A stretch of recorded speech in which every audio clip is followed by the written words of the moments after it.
شهاب الدین دلاور کوم پټ رازونه افشا کړل؟ حقیقت ویډیو کې وګورئ. سلام، ستړي مشئ، وخت مو په خیر. شهاب الدین دلاور وایي امریکا 3000 ځلې د دوحې تړون نقض کړی او موږ نیوکې ورباندې کړي. د طالبانو د رژیم د کانونو او پټرولیم وزیر مولوي شهاب الدین دلاور چې په قطر کې له امریکا سره د دوی د سولې تړون د مذاکراتي پلاوي غړی و، امریکا له دغه تړون څخه په نږدې 3000 ځلې سرغړونو تورنوي.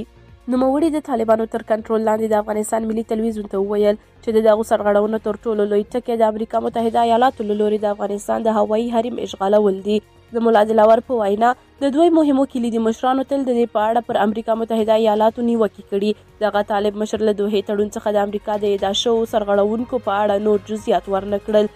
هغه دا هم ونه ویل چې دوی به له نیوکو وراخوا د امریکا د ادعا شوو سرغړونو په وړاندې څه کوي. د طالبانو دغه مقام په داسې حال کې دا څرګندونې کړي چې د افغانستان لپاره د امریکا مخکني ځانګړي استازي زلمي خلیلزاد په تازه مرکه کې د افغانستان د هوایي حریم کې د امریکا له بې پیلوټه ګزمو سره د طالبانو د همکارۍ ضمني یادونه وکړه. خلیلزاد په کابل کې د القاعده شبکې د مشر ایمن الظواهري وژل کېدو ته په اشاره وویل چې طالب مشرانو ممکن په دغه برید کې امریکا سره همکاري کړې وي.